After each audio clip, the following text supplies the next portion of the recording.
Good morning. How are you? We're here to have a town hall meeting. We have some formalities that we have to address because this is a publicized meeting because we have all our members here. So give me a couple of seconds and let's go through these formalities, and then let's get into the presentation of our budget and try to be aware. Let me first let you guys, well, let me go through these formalities first. I'm going to read the statement by the board president. In accordance with the provisions of the Open Public Meetings Act, NJSA 1046 PL 1975 C 231 S amended 206 C70 S2, the Asbury Park Board of Education has provided adequate notice of this meeting by sending notice of the time, date, location to the extent known, the agenda of this meeting to the Asbury Park Press, New Posted, January 24th, 2025 via email. Copies of the notice have also been placed on the administrative bulletin board, district schools, Asbury Park municipal budget, Asbury Park Police Department filed with the city clerk on January 24th. The mission statement by Asbury Park School District will provide all students with a comprehensive progressive education where everyone possesses the skills and characters to succeed in a diverse, evolving global society. Can we have a roll call? Ms. Ackerman? Here. Ms. Clark? Here. Mr. Grillo? Here. Mr. Larraqua? Here. Ms. Lozinski? Here. Dr. Penna? Here. Ms. Rick? Here. Ms. Glassman? Here. Mr. Rogers? Here. Okay, now, yes. We're done. All right. Pledge allegiance to the flag of the United States of America, and to the republic for which it stands, one nation, under God, indivisible, with liberty and justice for all. Now, I'm going to put a little context to this meeting, and for the people that are here, and if people want to move up, because we have most of the slides are going to be over here, so visible to you, so you can see them. And you know, this will be posted on the website by Monday evening with a email to send any comments or questions. Now, this has been a long time coming. I'm telling people, I knew in 2018 we would be here today. And why did I know that? Because the S2 bill that was presented through the state legislation got passed. And it was a fair funding formula that had been previously passed, but not regulated. And I'll give you a little note. I spent a lot of time in the state dealing with other issues about housing advocacy, and I actually was in Trenton one day, and I came into presence of our Senate President, who along with Sil Oliver, had passed this legislation. And I was going into the building, and I said to the Senate President, he was off to the side, out talking to the speaker, I said, your S2 bill is going to affect Asbury Park. And the president said to me, Tracy, let me explain to you. And I said, no need, Mr. President. I know what your intent was. But if anybody knows the state of New Jersey, legislation is not perfect, it's not accurate, and it does not cover all the areas that it needs to. And we've had one issue that was going to determine us to be at this point was a pilot program that was enlisted in 2022 and 2002, 2004. That is one of the drivers of this situation, which you're gonna see in this meeting. Now, a lot of you guys don't know me, and my history has always been to be transparent. And one of the things that I ran off was I wanted to make sure that people understood how we got here and what we're looking to do. And you know, you You can believe anything you read on social media or anything else. I care about this district. I believe in this district, and I believe we can all come through this district together. But we all have to realize that there's significant issues that we have to address in these budgets.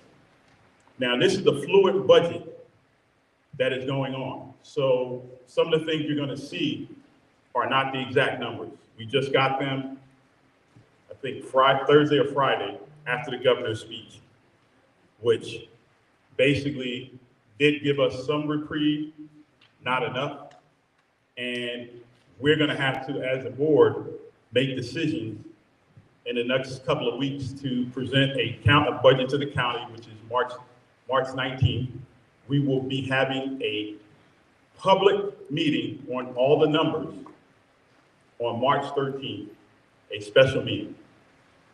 That means that we are gonna lay everything out on the line, and if people believe that we're gonna solve that budget, that conversation is still not.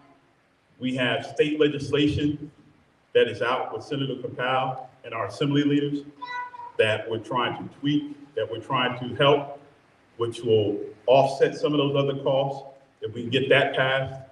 And we're gonna do some things that some people in the district may or may not like. And let me be clear, my only interest is to make sure that we have a thorough and efficient education for the students of Asbury. And that's what I hope this board works on as a unified group to get it done. Now, we've done some things in the last year and a half. We've gotten rid of a couple of buildings. We've changed some things around. But right now, we have to do more. So right now, all of the questions are not going to be answered. And what we're asking is that when you come up in the public comment is to give us your questions. And we may not be able to efficiently, because like I said, this is a fluid budget. Let's be clear. You're not going to sit here to understand, what our special education commitment is. Some of the questions about comparing our district with charter schools, because also we're going to have legislation come out and next week, which I'll be hearing about charter schools, which have never been, after the legislation was passed 20, 25 years ago, has never been provided. But if people read the paper, they see we have a charter school that is being investigated, that we provide money to, that paid its CEO almost $800,000. So these are things that you have to understand and realize that there are things that are going on, that regulations, like I said, these are legislative issues, and I'm in Trenton most of the time on our phone trying to make sure that we are recognized in some of the state legislation. So the next step is for us to, like I said, go forward. Now, our budget committee has been working tirelessly, having long extended meetings on weekends, even to put this presentation together. So please, let's be respectful. If there's things that you want to know, like I said, this presentation will be posted by Monday evening with an email for any additional questions and stuff that we could probably answer in a statement on the 13th to get everything done. But let's realize, first, I think you have to know how we got here, and also realize this, and I tell everybody, when you walk into a building, in a school building, there are legal ramifications for every student that comes into this building. So you can have these ideals that, can we do this or can we do that? But legally, and I'll give you a perfect example, an IEP. You can't determine what the cost of an IEP is going to be for that particular child, because that child has different needs that we, as this district, have to provide. So you can come in and think we can have to do this or do that, but the law says we have to do this. So I'm now going to turn it over to Wendy Glassman, our finance chair, and let's start this. And like I said, let's keep in mind that this is numbers that people have to understand, that this is how we got here. Past years, past boards have never addressed them, never communicated, and this is where we're at. So, thank you. I would just ask one more thing as a formality, Mr. Weiss. Could you just please restate the rules on public comment right now?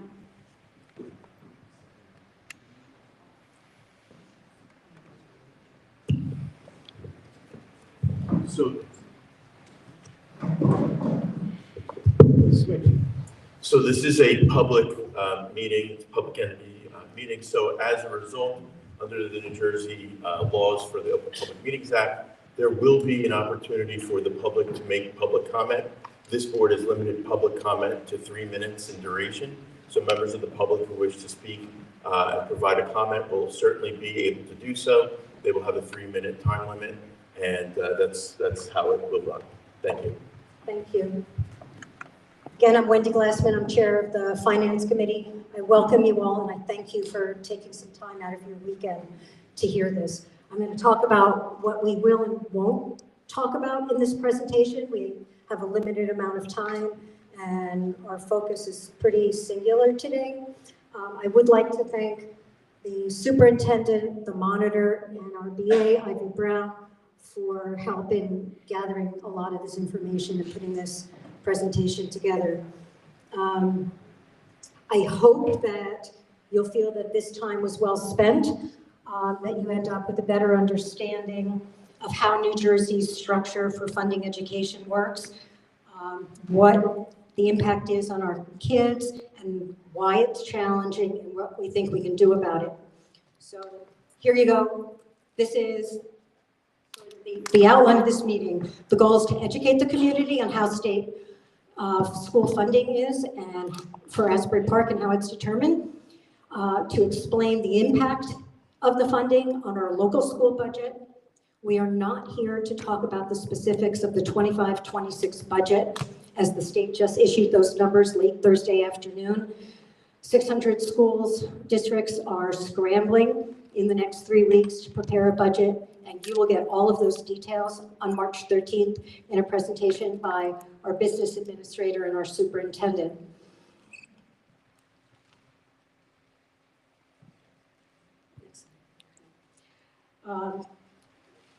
I want to give you a little context first. The New Jersey Constitution requires that every child receive a thorough and efficient education, but funding is left largely to local governments. In New Jersey, schools are funded through property taxes. Recognizing that poorer districts don't necessarily have the tax base to meet those standards, the state's required to contribute additional funding. Fast forward, as Tracy mentioned, to the S2 legislation. The state determines what the threshold cost is for a district, for what it can fund, and then adds a bunch of additional factors and multipliers based on the characteristics of our students, grade levels, what it believes it takes to fund a basic education. When they talk about funding the basic education, that number is a plain vanilla number for children who have no additional needs. To that basic number are added multipliers to address the special needs of our students, and that they're called at-risk factors. Right now, the base amount is just under $14,000 per student. And you'll see why this is important as we move forward. It's the state's responsibility to determine what the community share is for education. We do not determine that ourselves. Dominic will go through the funding formula and explain how that plays out and how that affects all of us in the end.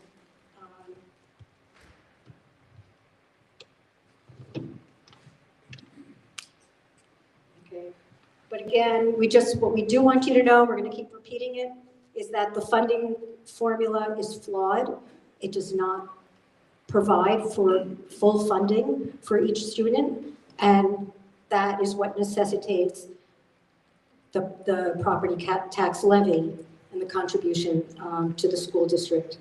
So we're going to describe our challenges financially and the actionable strategies to strengthen our district's financial foundation while maintaining our focus on increasing academic achievement and educating our kids in the way that we know they need.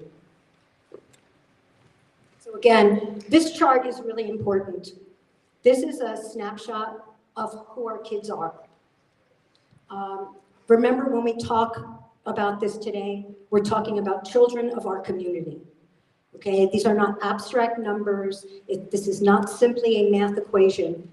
We have an obligation to educate our kids. On the right side of this chart is the racial breakdown of our students, racial and ethnicity, and you see the breakdown, that's clear. These four factors on the left side are what are really significant. They are factors that the state has identified as at-risk characteristics that mean it's more expensive to educate our students adequately. Okay? They're not the plain vanilla students that you see that don't need any assistance. So multilingual learners. You see the large proportion of our students that are Hispanic and Latino. Many students come into our district not speaking English as their primary language. Okay, it's 20% of our student body. Free and reduced lunch recipients. This is critical, and I'm going to stop. I want you to take this in. 90% of our students get free and reduced breakfast and lunch. They come to school hungry. You all understand what the impact is of trying to learn when you're not nourished and when you're underfed. Okay, this is a big challenge for all the students. Special education. The average statewide number for special ed students in a district is 17%. Our district has 24% of its students needing some sort of special educational plan and support to be able to receive a thorough and efficient education. And last is student mobility. 25% of our students are not in the district for a full school year. And it's for a lot of different reasons. Okay, they move in and out, their families have to move, homelessness. It not only presents challenges in terms of providing a continuum for learning, but it also presents challenges for budgeting, for knowing class size, for preparing lesson plans. So you get a pretty good picture of how important it is to address these needs so that we can fulfill our obligation to provide an adequate, and in our minds, a quality education for our kids.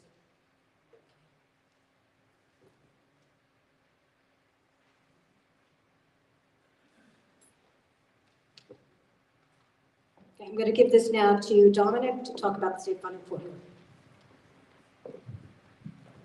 Thank you. So I'm going to follow up on what Wendy mentioned, go into a few more aspects, but at the same time, just try to simplify a little bit. So if we start over at the left-hand side, we're going to do a very simple equation. The state sets the rules, and there on the left, as Wendy mentioned, a vanilla student at 14,000. We're looking at number of students, and then as she mentioned, different characteristics, different demographics, and the state then tells us this is what you need to have an adequate school budget. Here's the amount. The next factor then is what's called the local fair share. Of that full adequacy amount, we're going to tell you, we state are going to tell you, locality, what you should be contributing to that budget. How do they do that? They do that again with another formula, just as they use the formula on the first factor. The second formula is essentially looking at the total taxable real property of the locality and the income level of the locality's residents.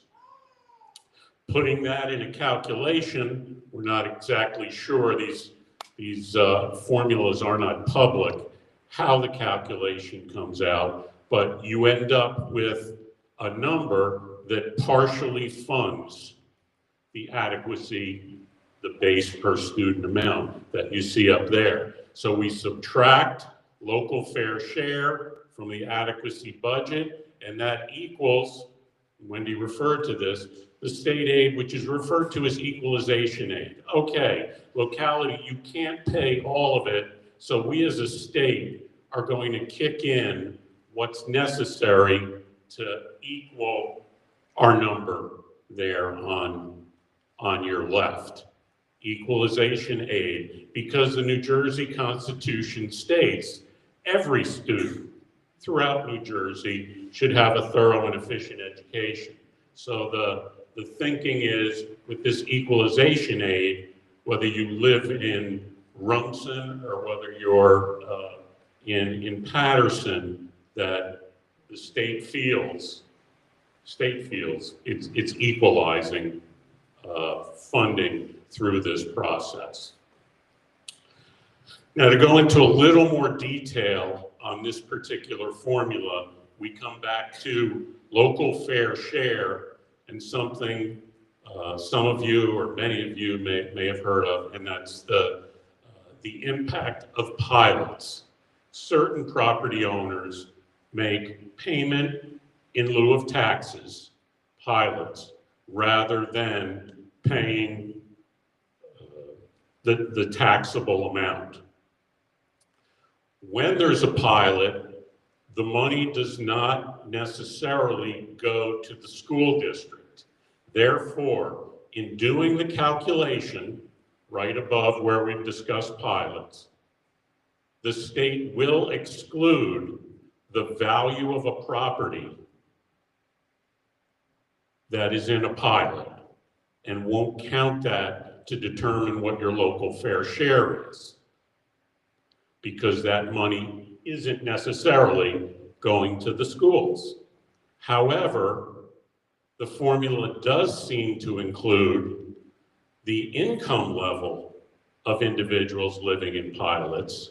And so you just take a moment and think this through about the details of Asbury Park, you get a sense of what's happening there. The income of the residents will be considered in the state saying, in effect, the state's always trying to say, how rich are you, Asbury, and how much can you support your schools? We're going to do a calculation and we're going to tell you. And it is from this factor, local fair share factor, that your state taxes are calculated. The difference then, equalization aid.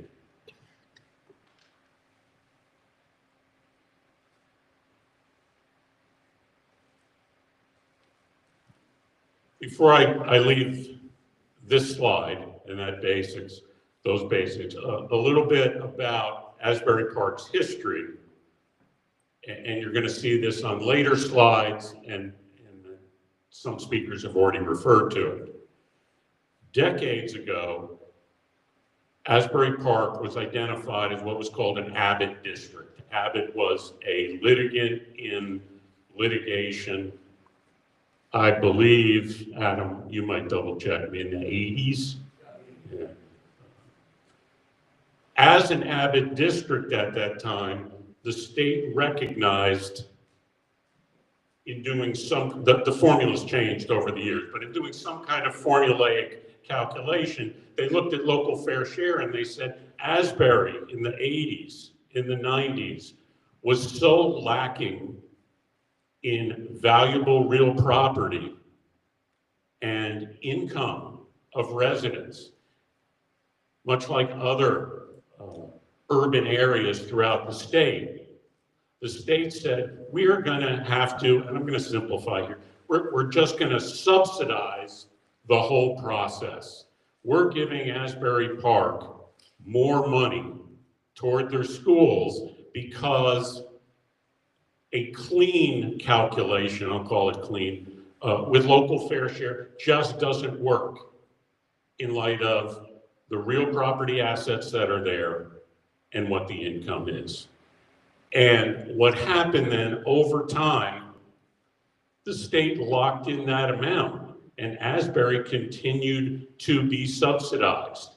And what you're gonna see on one or two slides from now is what happened when legislation that Tracy referred to as S2, the legislature decided it is time we got rid of these subsidies and then looked at Asbury Park and said, it is also time that your real property values have significantly gone up and the income of your residents has gone up. Therefore, they began to cut over a period of 5 to 6 years, tens of millions of dollars in state aid that this board and prior boards have had to address. So the simple explanation, we were subsidized for years, and the legislature determined no more subsidy, and you'll see the drop in terms of amounts. So what you're going to be seeing moving on is the loss of state subsidies at the same time. When you think back of, just go back. When you think back of local fair share, there was a loss of state subsidies. What has real property values done? What have they done in Asbury Park over the last 5 to 10 years? What have incomes done in 5 or 10 years? And that all affects in terms of significant raises in that calculation of local fair share. So that's the bulk of how we're getting a budget and how school funding works in New Jersey. And then my final slide, just in the interest of completeness, point out here we are over on the left on the top, that's our formula, so that's still around, and then once we do our local fair share, right here, top right, the state gives its equalization. Bottom right, Abbott aid no longer exists, right? Subsidies are gone. And then just pointing out, the state does provide separately some monies for special education, transportation. This district, I believe it's typically pre-K and special ed students, and security aid. Now, we do get some money for that. First step is we're going to take that money, but that money is not granted to us on any kind of per capita basis. For the most part, it is, we have a sense, yeah, it's been flat for years, it doesn't get an increase, and based somewhat in our view on what the state has available to fund back to schools. So it's not really formulaic, but if you're looking at amounts, I would just throw out one. I think transportation aid was a little under 500,000 this past year. So that's the kind of thing you're looking at there. But that'll just give you the complete picture of categories of state aid. Okay, thank you. Ed.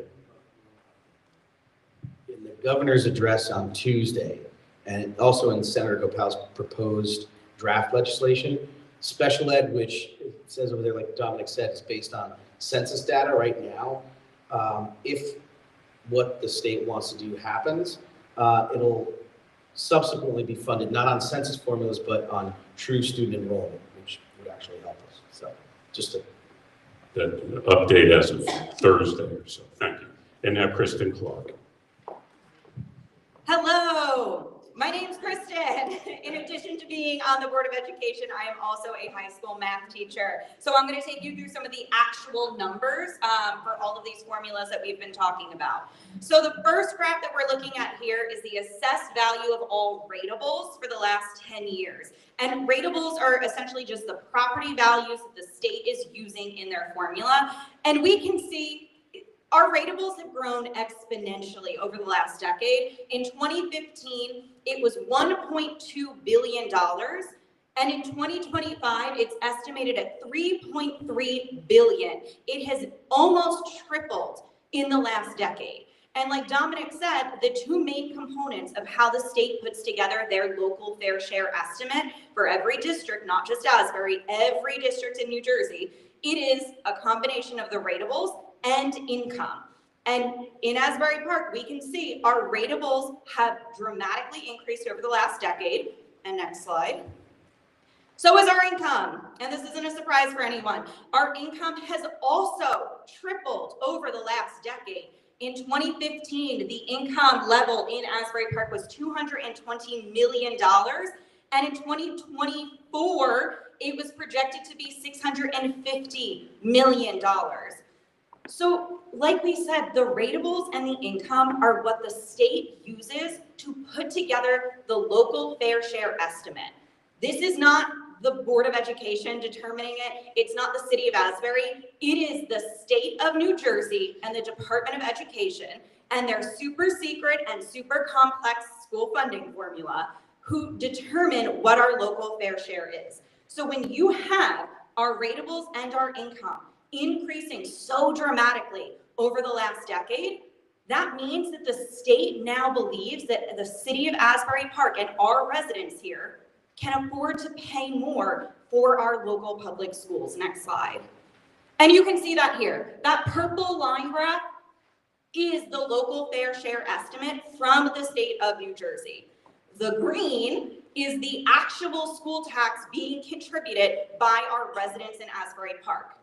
So it's not a surprise that the local fair share has been increasing over the last decade because the two main components, our ratables and our income, have tripled over the last 10 years. In 2025, the local fair share is estimated at $30 million.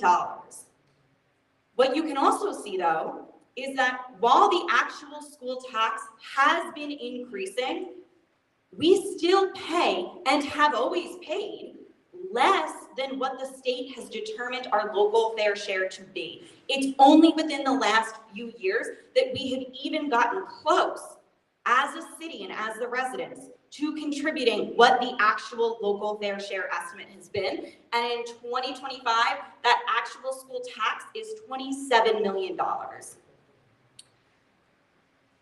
Next slide. Another big part of determining our school funding isn't just the local fair share, it's enrollment as well. And over the last 10 years, our enrollment has been steadily declining in the Asbury Park Public Schools. In 2014, it was 2,250 students, and in 2024, it was 1,340 students. That's nearly a 40% decrease over the last decade in the Asbury Park Public Schools. Part of this is the changing demographics of the city. People are moving in and they don't have kids. People who have kids are moving out. But a big part of this is also the charter schools. There are 3 charter schools that accept students from this city. And collectively, they receive a really big chunk of our school funding. You'll see the actual numbers in a few slides. But because of all of this, so our growing income, our growing property values, and our decreasing enrollment, the state uses all 3 of those to determine how much money to send to Asbury Park Public Schools. Next slide. And you can see it's not a pretty picture. From the 2014 school year to just about the 2018 school year, our state funding was essentially flat. We received the same amount of state aid year after year, and that amount was $55 million. But in 2018, the state implemented S2, which did not just impact Asbury Park, it has impacted hundreds of school districts across the state. And because of that legislation, the S2 and the change in the funding, our state aid has dropped every year since 2018, going from, like I said, $55 million to, the numbers just came out on Thursday, $17.5 million. That's a decrease of almost 70% of the state aid that we had gotten as recently as the 2017-2018 school year.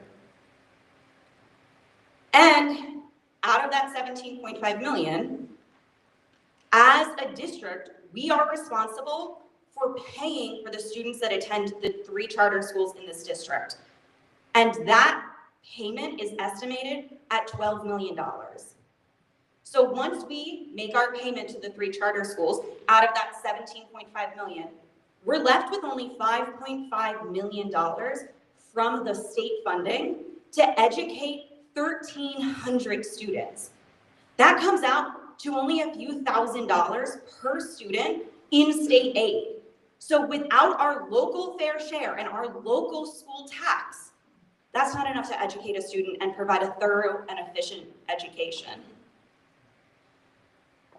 And I'm now going to turn it over to Joe to talk about the specifics. Oh, sorry, I'm going to turn it over to Wendy.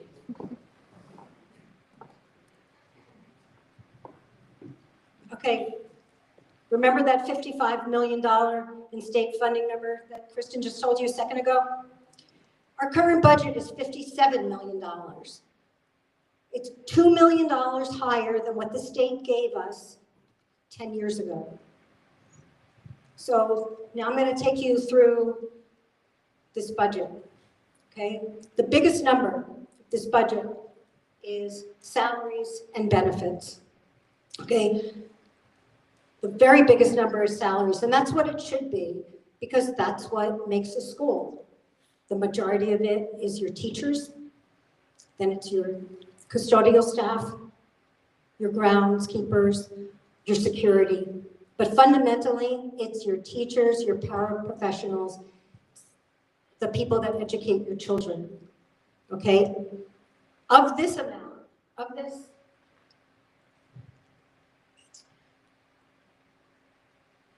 $23 million, okay, represents this item, okay? When we look at add this to this, that's 67% of the budget includes the benefits, but you see the benefits are pretty small amount. A lot of that is something that we can't control. We're in state insurance fund. We deal with the premiums that are dictated to us. But I want to dispel a notion that a large chunk of our salary budget goes to pay high-level administrative staff, because that is not the case.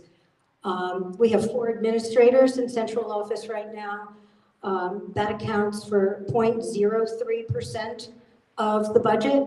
If you add to that amount, all of central office, which includes grant writers, support staff for the superintendent, the curriculum director, it's 0.07% of the entire budget.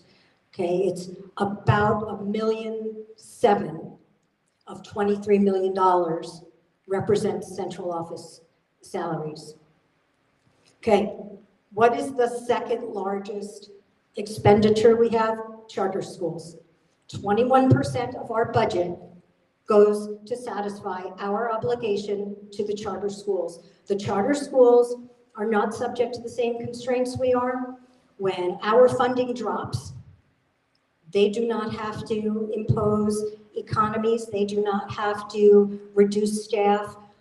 You've all read the newspaper. You know what's going on in at least one, the largest charter school in Asbury Park. This is a huge problem for us. So we're talking about this $12 million that we spend to fund the charter schools. That coincidentally is the budget gap that we have for next year. $12 million. But that is all funded out. We have not been even able to, as you know, confirm that all of the students in the charter schools for whom we pay are in fact Asbury Park residents. And it seems if you aggregate all of the number of students in the charter schools, it exceeds, with our students, it exceeds the census values. But again, benefits you see are only 15% of the budget. Out-of-district transportation, again, largely special ed and some pre-K. Utilities are small, and then this 9% of other represents things like facilities, furniture, training, additional Chromebooks and computers that we buy.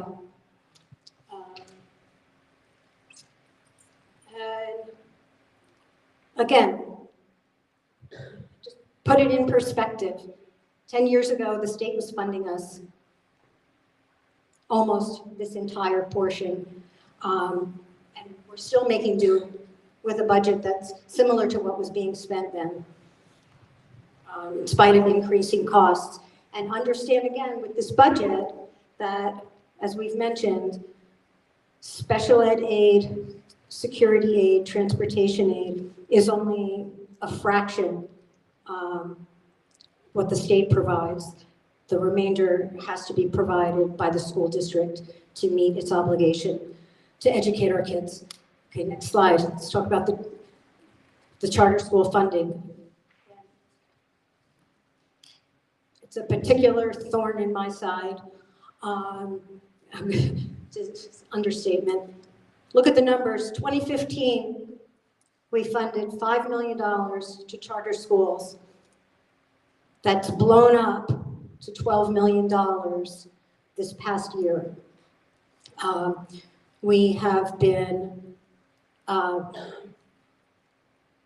advocating with the Department of Education, with our county superintendent.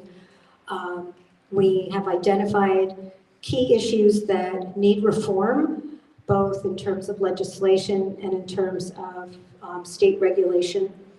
And we've been working with our legislators to advance changes to the charter school laws.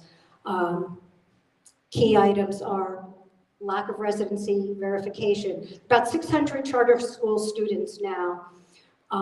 We have not been able to verify about 260 of those students because the Department of Education has decided that we are not entitled to receive that information, even though the primary responsibility for determining eligibility to be an Asbury Park student rests with this school district.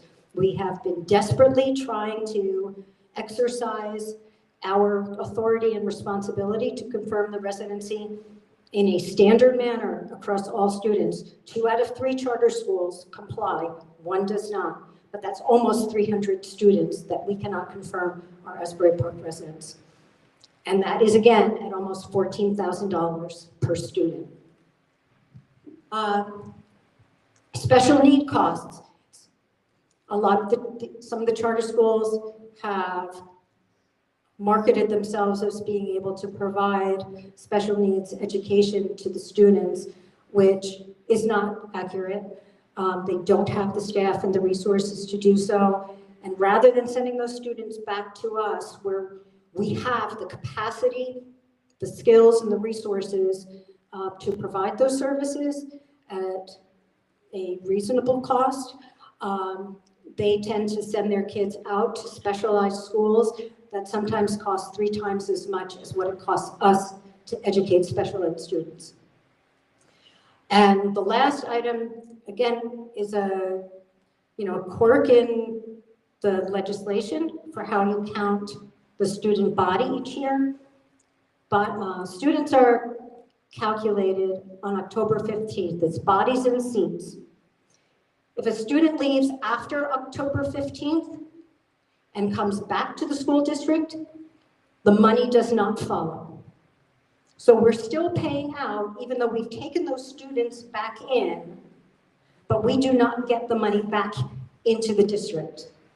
So a charter school theoretically and practically receives that additional funding that never gets accounted for.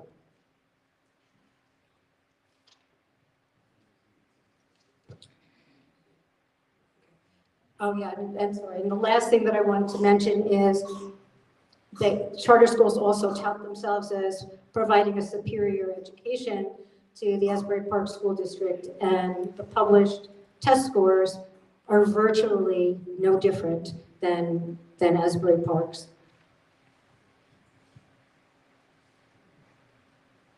So, what's our approach for tackling this problem? Again, we are in litigation. An administrative law judge has issued a decision with respect to funding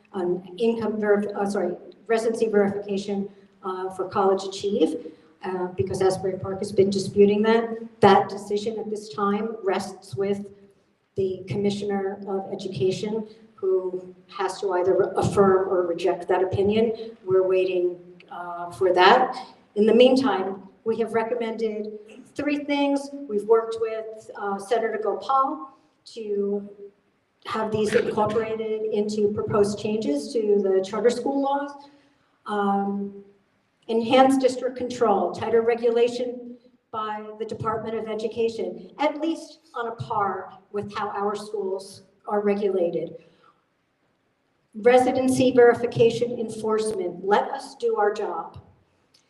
Local control over special education services and the associated costs.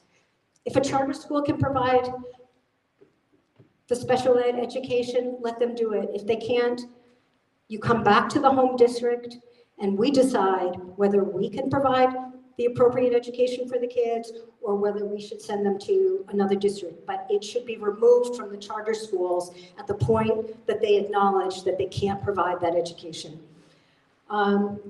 Again, enhanced state audit requirements for charters. There is virtually no regular oversight of the charter schools. Second, equitable cost distribution. The charter schools ought to share in the burden of funding and lowered funding year over year. They should be forced to cut staff and programming similar to what we're required to do. But at this point, the burden all rests with the Asbury Park School District, and we have seen significant loss in the programming that we ought to be providing to our kids. And the last here, again, is legislative reform, advocating for legislation that improves charter school regulation and oversight and limits the amount of charter schools that can get licensed in a district. There is no reason in the world that 3 charter schools should have been approved in a school district that is 1 square mile.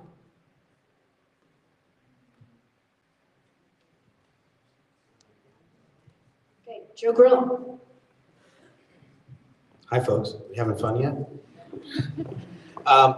So we've seen kind of where we're at. And the big question now is, what are certain actions that we could do to reduce the funding gap?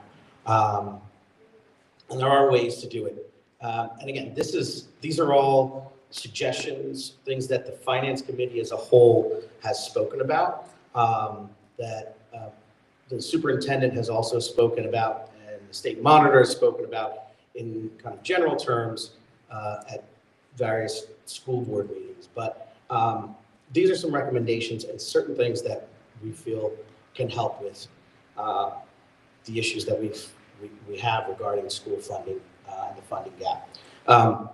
First off is we recognize that we need to right-size the district. Our footprint is too large, and that's why you've heard on multiple school board meetings for the past few months about identifying certain buildings, certain properties, and some of them we've already voted to pursue sale on them.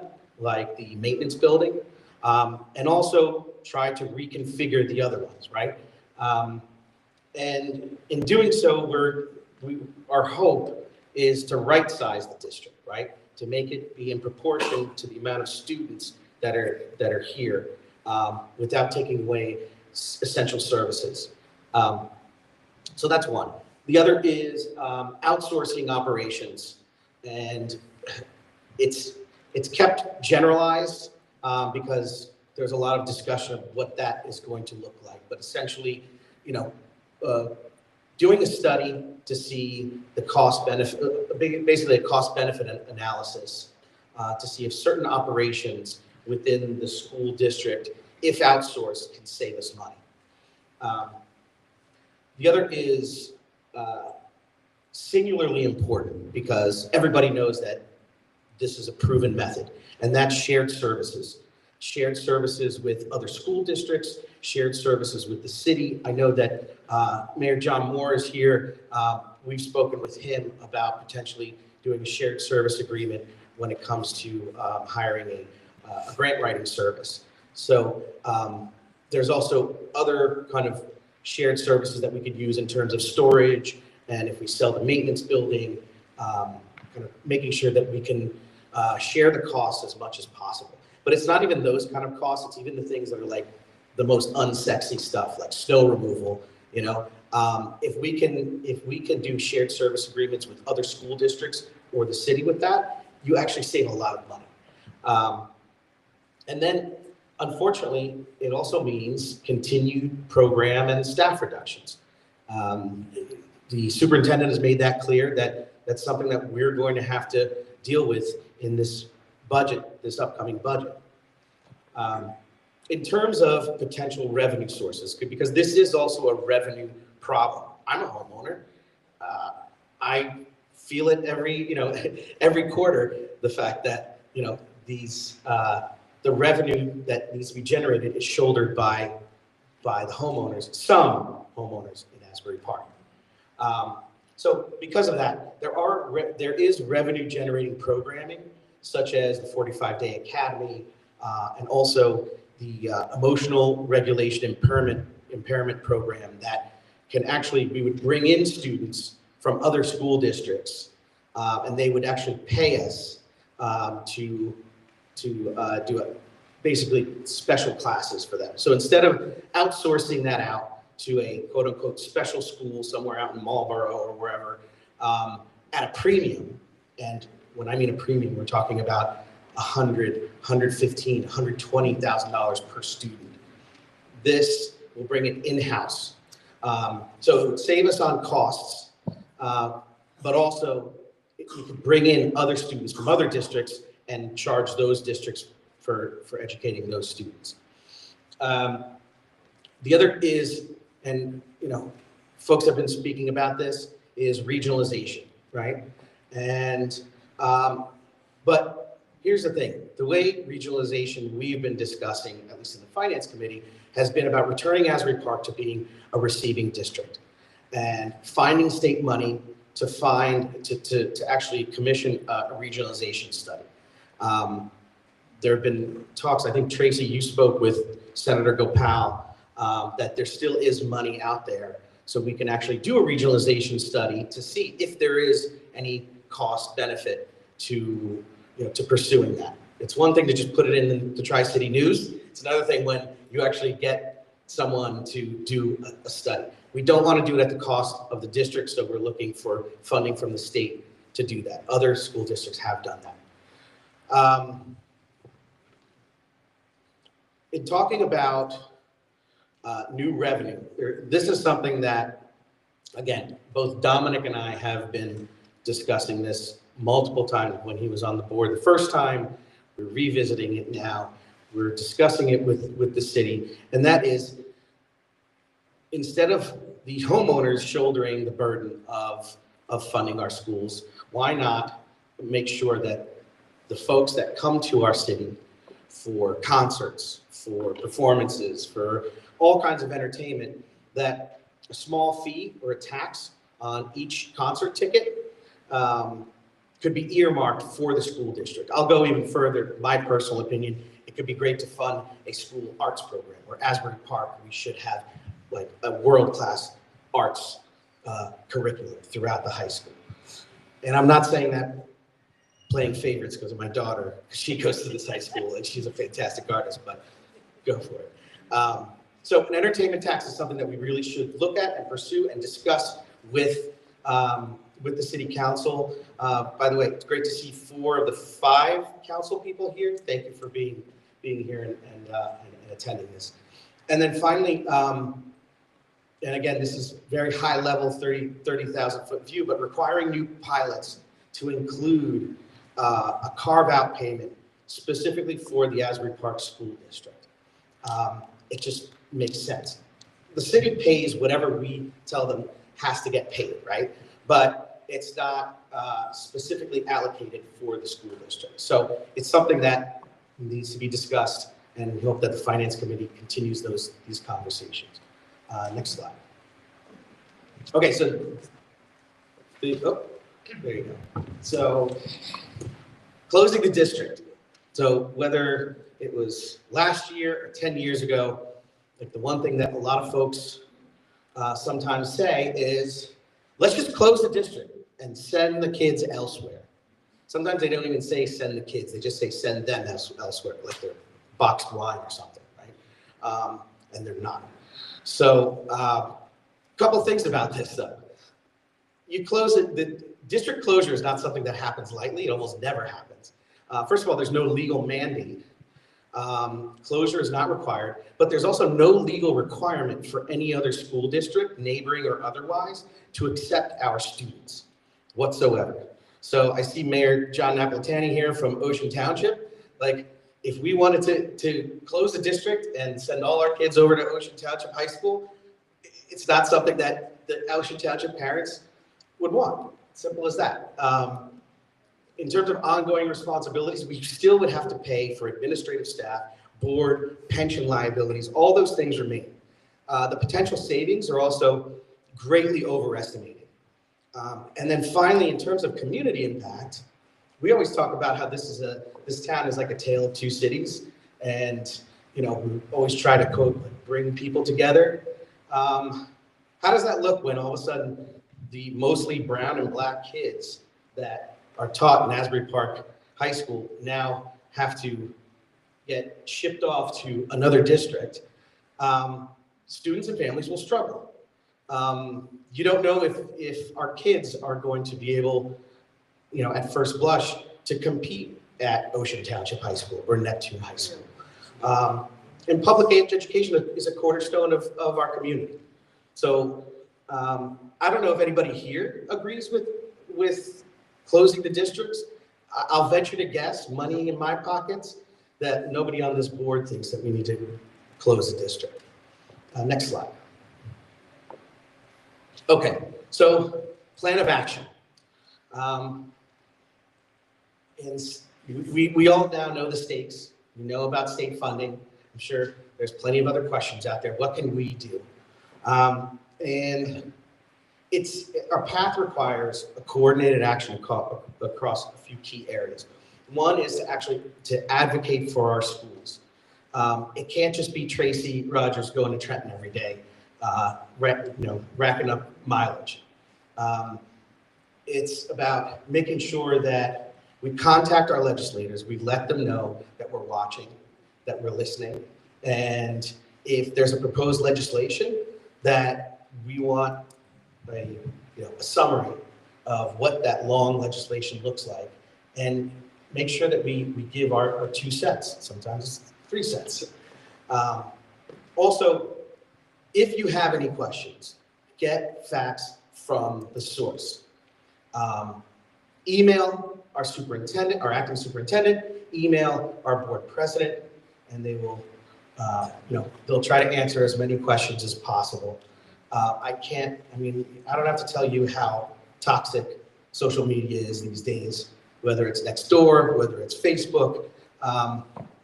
Look, everyone has their biases. So the best thing to do if you want the actual data and facts, like this gentleman asked me today about a specific thing, email the acting superintendent. No question is, stupid.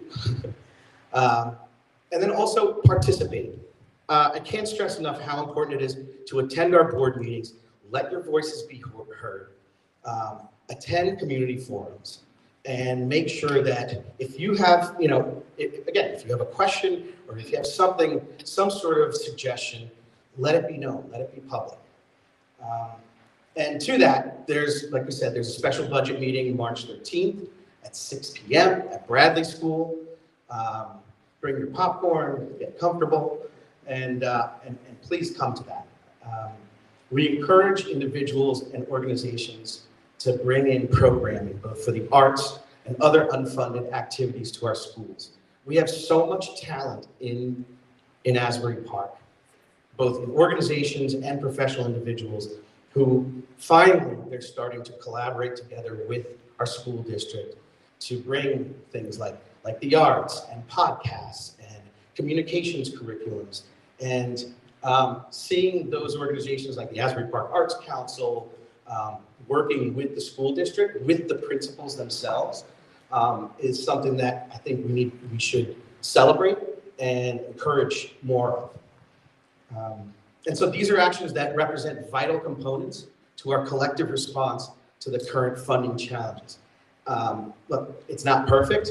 It's not gonna, right-sizing the district and selling off school buildings is barely gonna make a dent in your taxes, but it's the right thing to do because it's best practices. So by working together across these areas, we believe that we can build stronger foundations for our school district's future.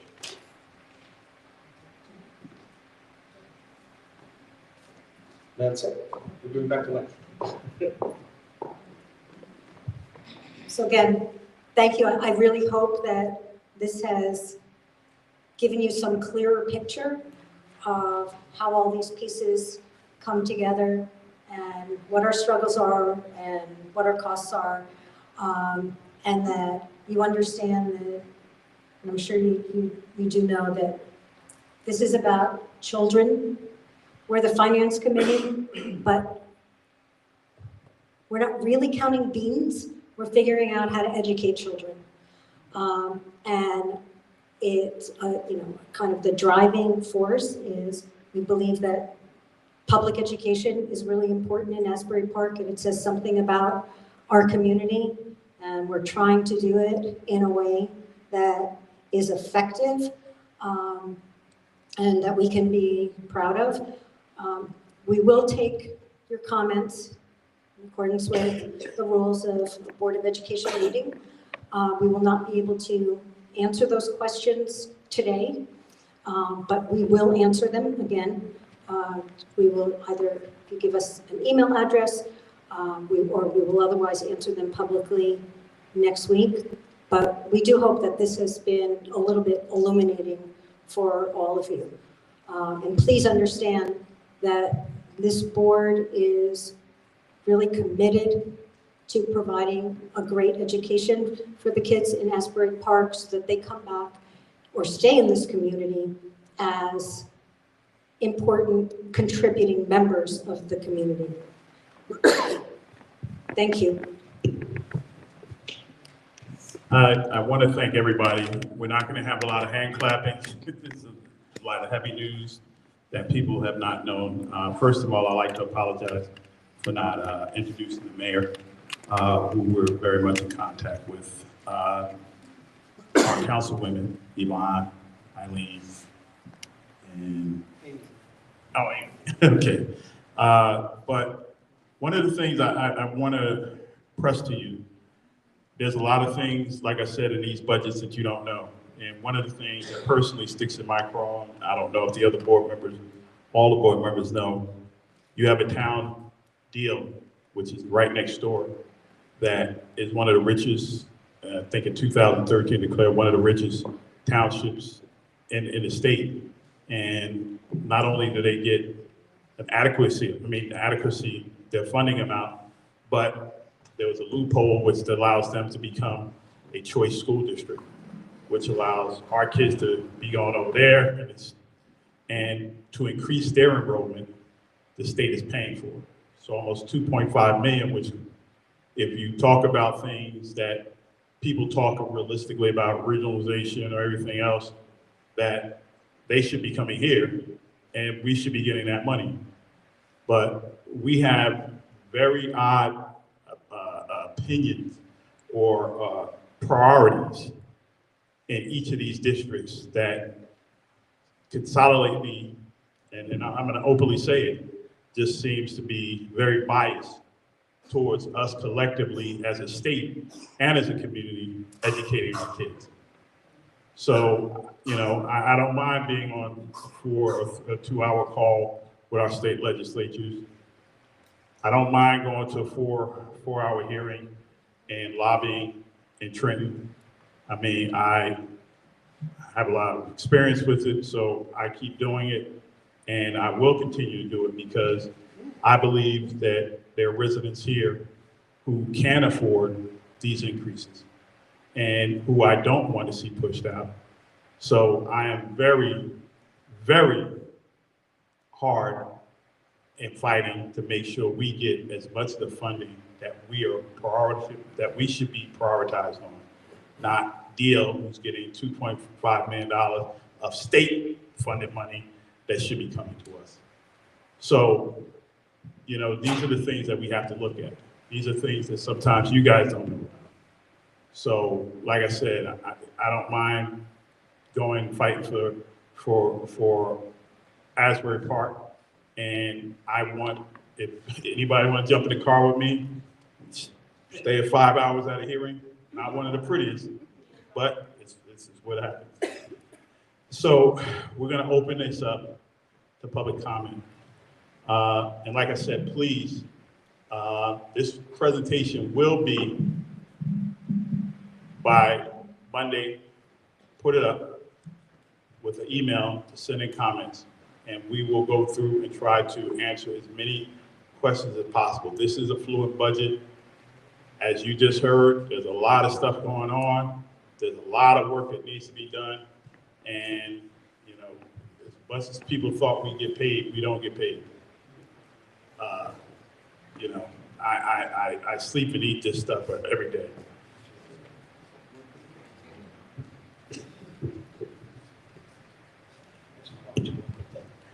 One thing that I forgot to mention, but is super important in terms of making sure that the costs go down, is enrolling your child in the Asbury Park public school system.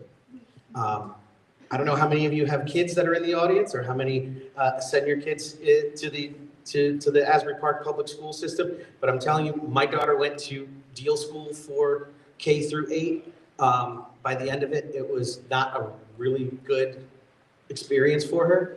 She's now enrolled in the high school, but whether it's the elementary school, pre-K, middle school, or high school, I'm telling you, just as someone with personal experience, seeing these amazing kids, seeing how they have a joy for learning, and seeing how the teachers, some of them are here, practically raise a lot of these kids. It is a district that you can send your child to.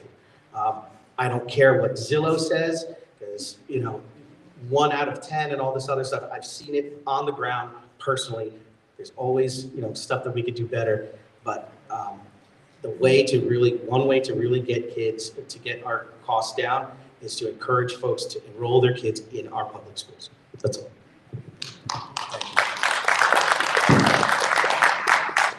Also, some of the board members may stick around. We have some individual knowledge of certain things and questions. I will stick around as long as possible to answer questions.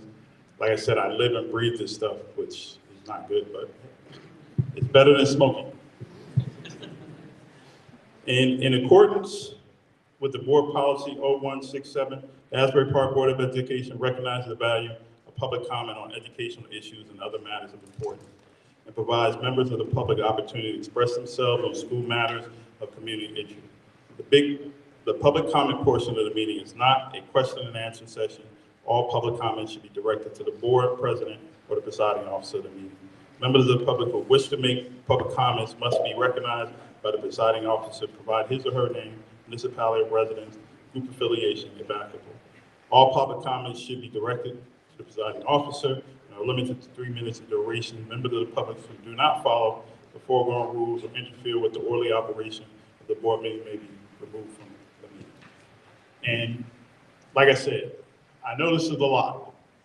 Like I said, if you're in these meetings and you know about the state regulations on everything that goes on, what we can and cannot do, what facilitates a thorough and efficient education, and I tell everybody this, my personal opinion, I don't think any child should, education to be determined by a zip code. We are all a community, we are all a state, and every child that lives in any community should expect the same efficient education. So thank you.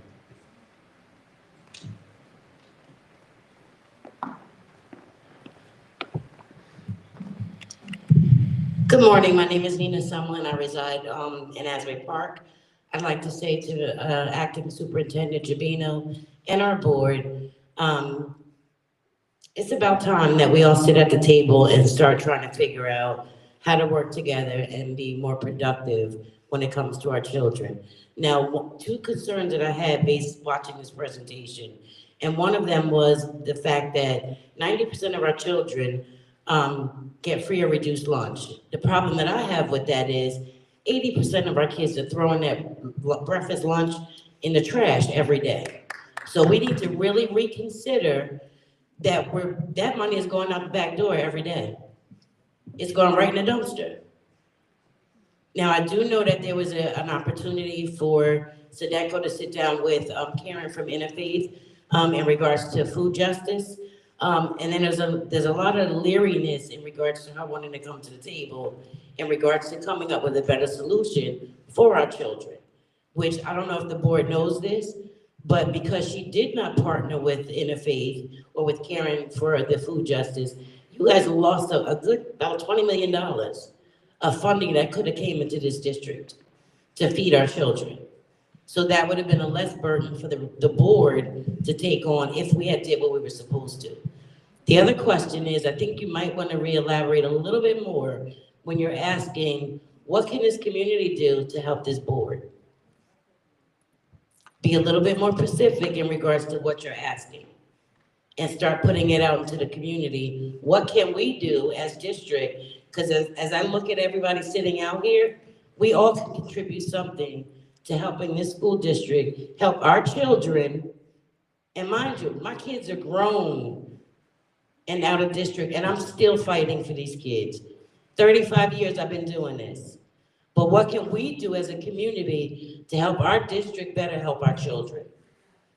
The other question I have is basically, like you guys are saying, at the end of the day, all this money that, we're putting out to charter schools and this, that, or whatever, but I really want you guys to start considering one question. What are they offering and giving our children that we're not? Because that might be able to bring our children back in our district.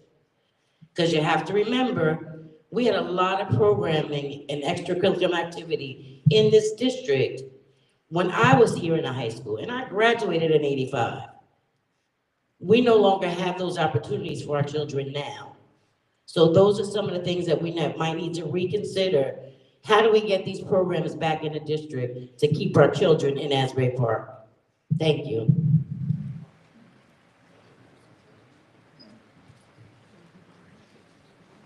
Thank you, Ms. Summer.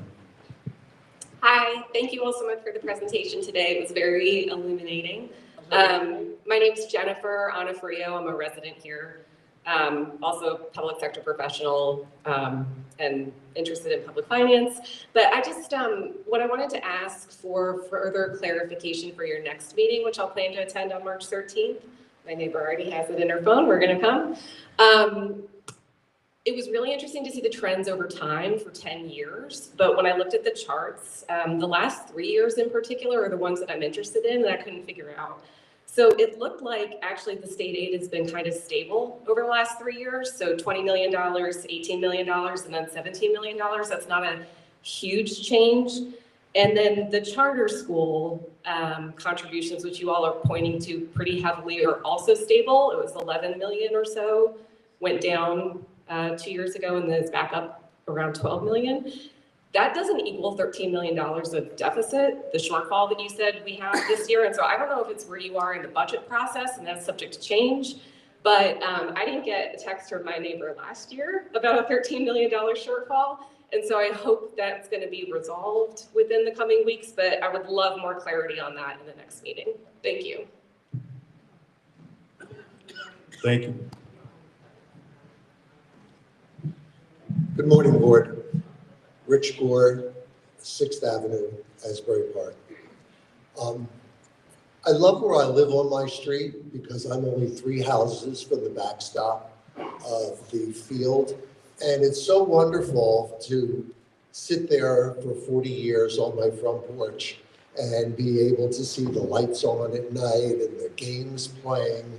And especially in the fall when I'm out there raking my leaves and I hear the football announcer and the score and you can hear the crowd cheering when they're, it is just a wonderful sense of community that I love. What I don't love is that living here for 40 years, our children have been last, just last in the lists of the state of New Jersey. I have a 40-year career in education. It breaks my heart that our students are last. Since the time John and I have been living here, I've seen 3 generations of Asbury Park students from 1st grade through 12th grade go through our system, and nothing has changed. Even when the state was our cash cow and gave us $52 million every year, and we're still last. And I think the problem with our board's history is that there was no vision. The people on the board don't have a vision of where to go in the future. And unfortunately, kicking the can down the road, unfortunately now falls on your shoulders. I would hate to be in your position. One of the things I want to publicly say is that I do disagree on the next to the last film. When it came time to regionalization, if you listened carefully, they said they will only consider regionalization if it's brought into the school district, and then they want the state to pay for it. But on the slide before, it said that if there was regionalization, it would just be more costly than we think with no statistics. So I would like to see you amend that to just say, maybe not close the whole district, but the statistics have to be there for the residents to see. We need to see every option on the table. And I'll just leave you with this. You are at a precipice. Thank you.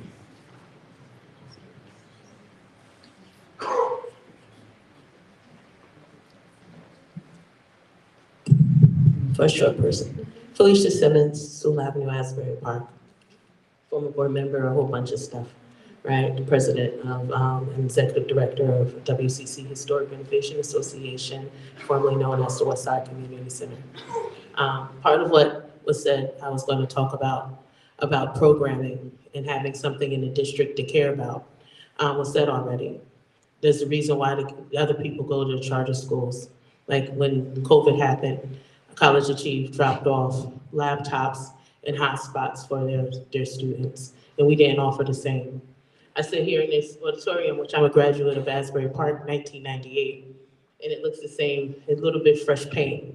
And then I know the chairs are new because the former principal put them in himself because they were sitting in the basement, and him and the janitor put it in themselves, right, a few years back.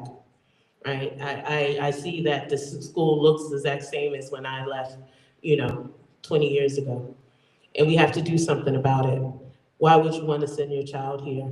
It was dark when I was here 20 years ago. It's still dark. We don't have the right programming. When we sit up there, you said a lot of people are now coming. There've always been people coming, offering something different. The carpenters union, the electricians union, all of these different things and shops that have closed down that used to be here are now gone, right? We need something creative. We need to spend money on things that are actually beneficial to the district. Like we spend over $200,000 in paying a state monitor that sat here for close to 20 years and have absolutely did nothing. We talk about the charter school funding. Well, here's the thing. They were asked to come. The county asked them, people in the county asked the charter school to come and gave them approval from kindergarten to 12th grade right off the bat, right? That seems, catch that. And then also, before a child gets approved to go to a charter school, it literally has to come to the district and get certified that they are from this district. They have to go to the board office, prove they live here, they give them a plaque, and they send them on their way. That verification is ours, right? And each year we're supposed to do it, right? So when we talk about extra going out the board, what we're doing is actually wasting money through lawyers and financing and not doing what we need for our kids. It's just verifying them each year. Set a policy in your district to verify them each year. We can't create it. And I'm glad that you're taking advice about being a sending district. We had a charter school, we had an alternative school here that was shut down, that actually had other districts sending children here, right? Because, the other schools are very expensive, right? But having somewhere and a program created for local. Okay, that was very rude, but thank you. Thank you.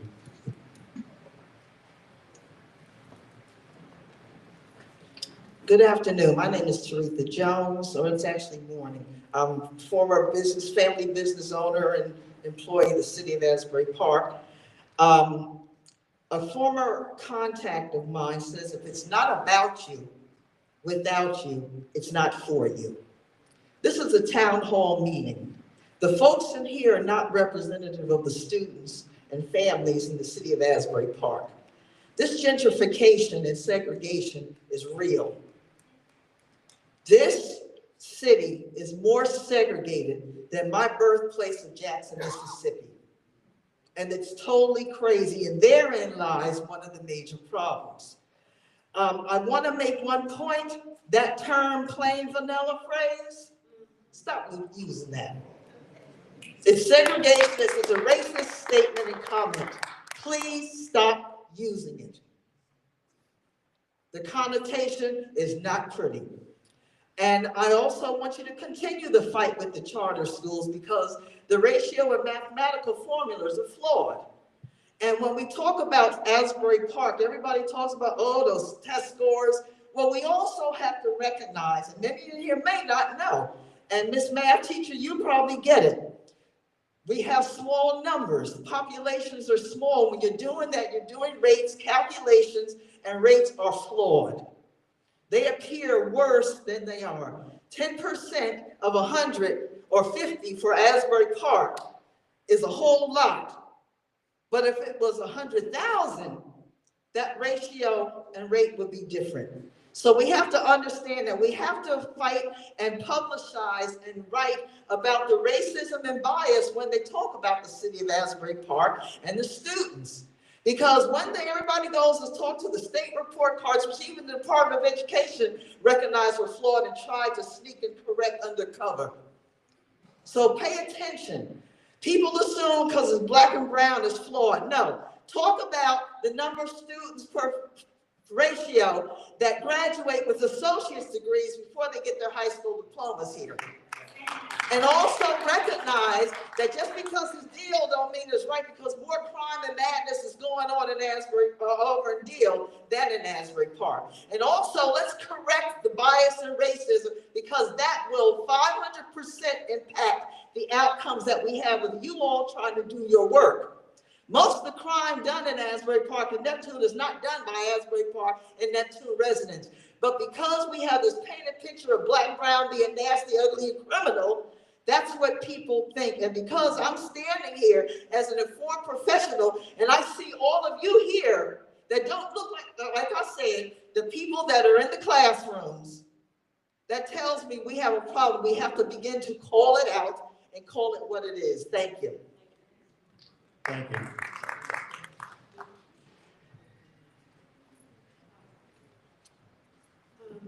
Good morning. My name is Michelle Gladden. I'm a local journalist, writer, and community advocate. And I do have some comments to make, and I will be writing an article about this, but I'm going to, as I always over the past 10 to 25 years, remain diplomatic and fair. But I'm going to step outside of that for a moment in this room, and if you want to call me to task or talk to whatever newspaper I'm writing for at the moment, please feel free to do so.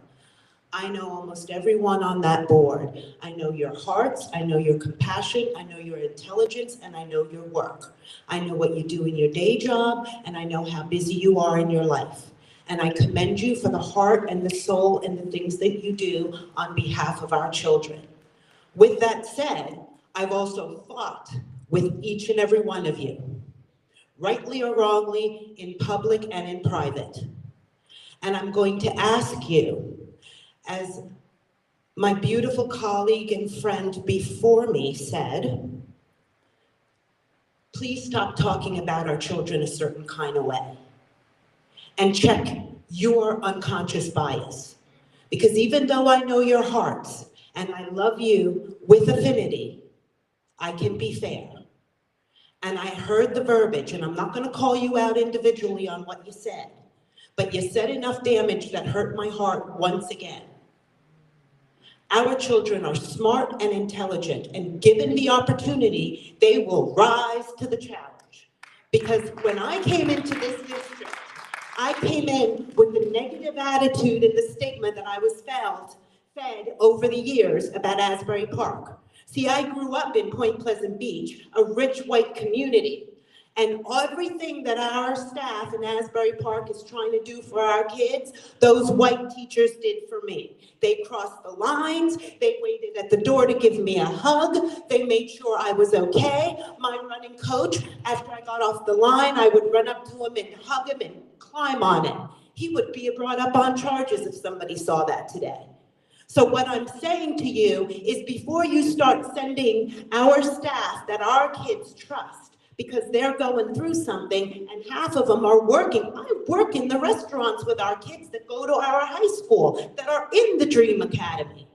I work side by side with these kids, and I have a bad back. And when my back gives out or I fall on the floor, these kids come and pick me up. These kids are worth saving. And all of you new people that move to this town, you better invest in the intelligence that's coming down the pike, because we as a community are not going to let these kids fail. Thank you. Hello, I'm Natalie Syracuse. I live on DeWitt. I am a teacher actually in Asbury Park Middle School. I have kids that go to the Deal School. So I have a couple things that I want to talk about. First, as a teacher, I want to say that our schools are sad. Like, I have nothing. I'm a science teacher in the middle school. We have so little materials, so little things. Our classrooms look like they are 30 years old. Like our technology is non-existent. We have Chromebooks, but the kids can't take them home. It's a whole big mess. And we're doing the best we can do. Mr. Marcourt is doing an amazing job trying to make everything work and flow, but it's impossible. Like it is definitely a very difficult job to try and do what I see my own children have at their school. So we are absolutely in a deficit with technology, with programming, with curriculum, with everything. I teach STEAM. There is literally no STEAM curriculum written, so I can just do whatever I want, which is fine. But, it would be nice to have some sort of curriculum. So, I'm doing the best I can do, and I think my kids are enjoying it, and I know that the kids are learning. But, just the fact that there is no curriculum, I don't have any access to materials. Everything that I do, I bring in myself, I pay for myself, because it is just impossible to get. I mean, maybe it's not possible, but it's a lot easier for me to go spend $30 than it is for me to try and find those materials. I have scrounged in the high school in the closet, in the science room closet. I've gone through boxes. I've snuck into supply rooms to search for things that I need to teach. To say that I should be sending my kids here. My kids both have IEPs, and I know from being in a school that they are definitely getting more from where they are than we can provide them in this district. And I would love for us to be able to provide all the students that need the special education programming to have it, and they don't. They just don't. There is not enough special education teachers. There's not enough, there's kids that are in the regular classroom that should be pulled out, but they can't be because there aren't teachers. There isn't funding for it. And I just don't understand. I guess my big question is, how does everyone else do it? How do other districts do it? Because we can't be the only district in the state that has a lack of funding or a so-called lack of funding. So like my question is just, how do other districts have the ability to make do with the money that they have? How do other districts have smart boards and technology and materials and, you know, budgets? Like that's my question, is like, how does everyone else manage to do it? And we can't. And that's it. Thank you. Thank you.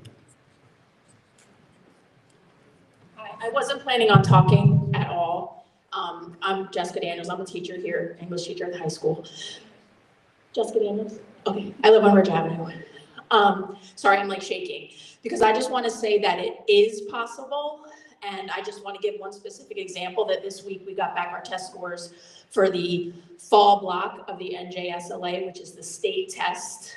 And I don't even know, Mrs. Stroud would know the actual data better, but an enormous percentage of my students who took it were advanced proficient, which is exceeding expectations in the state of New Jersey. I think it was only a small percent that didn't pass, and it was a boy with an IEP who failed by 2 points.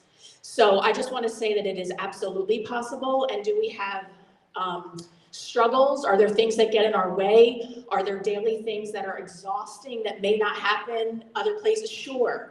But we can absolutely do what we're doing. And I think that I know that I've been here a long time, and I don't ever remember really having anything like this on a Saturday to kind of like inform us. If we did, I just don't know. I'm not coming for anybody. But I just want to say that it is absolutely possible. Our kids are amazing. We also, I don't want to keep going. But anyway, there's a lot of things sometimes that are said that just aren't true. And like as a teacher in the actual building who attends every sporting event, everything, all those things, people stand up and just make things up that just aren't true. And so I just want to say that, like, we have Chromebooks in every single classroom. We did just get them because of a funding issue, but not just get them, but we have them. All these sorts of things that come up sometimes, I'm like, and that's the only reason I'm standing up, because I just didn't like the word impossible. And so that's it. Sorry. Thank you. Thank you.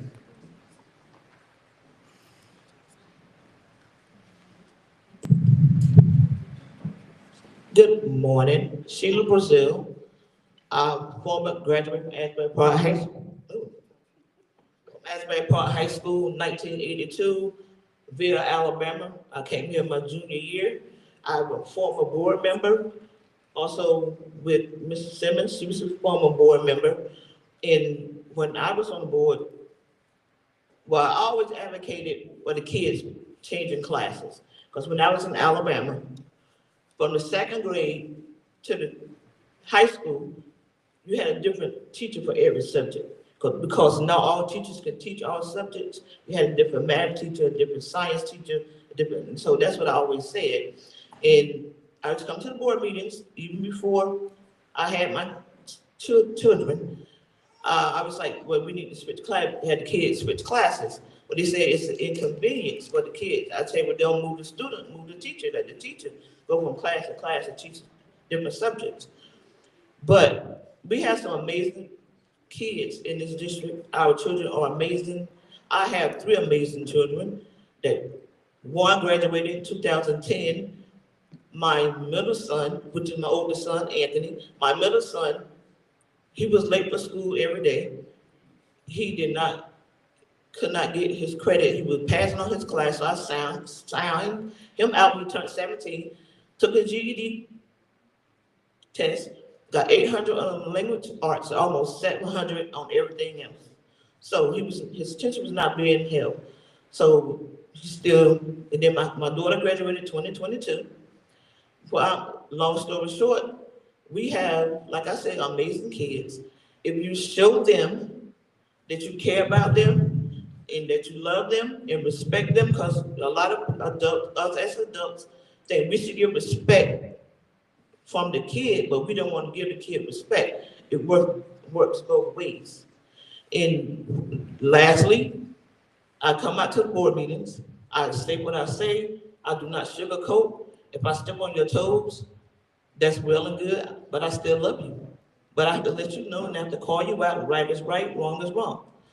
And for some of us, the former board people, to get up here and say things that they know when the superintendent after Dr. Lowe, Mr. Repollet came in, and that you was a part of, voted for this person to come into the district. Now you want to come up here, I'm sorry to be calling you out, but you want to come in here and act like it didn't happen, that you weren't a part of that? That is very, very, very, very, very BS, okay? You know I love you, but I call it like I said. So don't come up here saying, and we had programs that when you was a part of the board, okay, that you voted against. My time is up, and I tend to see y'all the next time on March 13th. Have a nice day.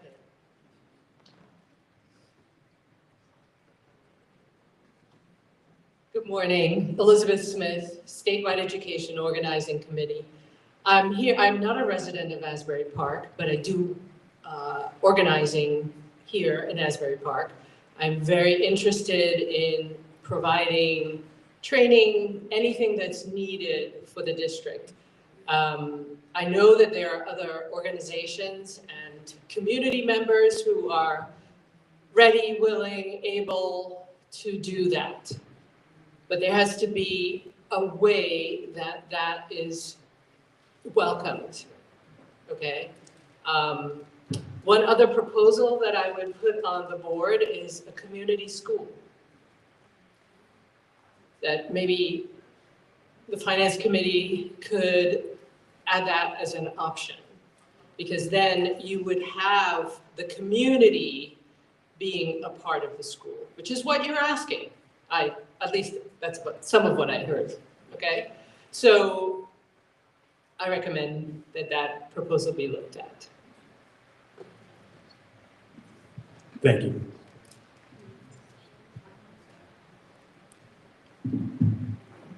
Hi, Jose Alcaraz, Asbury Park resident. I'm a Latino, and there are no Latinos here probably, or very little. So the question to the board is, how is the board communicating to the Latino population that it's 60% of our students? Are we really, it's not through the teachers, but the board, the decisions that are taken by the board. And I assume that the 60% Latino population is also on the charter schools. So how are the charter schools convincing the Latino population in Spanish that they are a better option? It's not what they are offering. The question is, how are they convincing them? What is their marketing? And what can we do here to achieve that same result? Thank you. I appreciate all the comments, and I'm going to glance over a couple of them. They're going to be full details, but please send them in. Ms. Lozinski reminded me on some of the funding issues that probably were not cross-referenced in the last couple of years. That I think some of the funding, we went through COVID. So anybody knows we were also substantially subsidized, which those costs were not reoccurring. They were just during COVID. And they were large amounts of money that allowed us, one, to make sure our buildings were better taken care of, which we have a long history of our buildings not being substantially taken care of. I also like to thank our teacher who, and I want to admit that at this last meeting, the numbers we talked about, to have our ELL students show ELL right now, have them increase to proficiency and let me repeat that, proficiency for years where we lacked. Our other schools, numbers are starting to go up. We have realigned our education. We have realigned and focused on education in this last year. This is our major focus. Some of the questions, we've had to cut a lot of these programs because we're fighting over this budget. And like I said, I'm the worst warrior because I'm gonna fight anybody to make sure our kids get what they're supposed to get. And like I said, these 4-hour meetings in Trenton, I don't mind. I don't mind halting down and stalking legislators, stalking whoever, and also correcting issues of other districts getting money that we should have. The issue on the charter schools, yes, they initially come to us, but over years, they have to be recertified. Kids do move, and we have to account that we're paying for those students. And let me let you know, I was shocked when I got on the board 2 years ago, and I saw we were paying astronomical special needs payments for students, and that's what we have to do, of $120,000 per child. If you ever come to our board, and I looked at those numbers like, wow, like, we're really paying each $120,000 for that child. But that's our moral responsibility. That's our obligation. And we have to realize that. Now, like I said, I think we all have to come together, and this is the meeting, and I want to thank this group of people that spent their Saturdays, 3 or 4 hours, putting together this presentation, and the work that they're putting in to do this. And continually, we have to now, as a full board, now go through everything and look at numbers, look at things, stuff that years ago has not been, in 2018, when I ran it, I was not on the board when I spoke to that Senate president who lost to the trucker. But he did tell me he was gonna work on pilots, and I'm still gonna push the legislation to work on pilots. We're also gonna go after monies that most people don't think we can get, that we should be getting. So I wanna thank everyone for coming out. I want everybody to know I know your passion. I know the passion of this community. I know the vision of this community. I want to live up to it, and I want to be there to make sure we get there.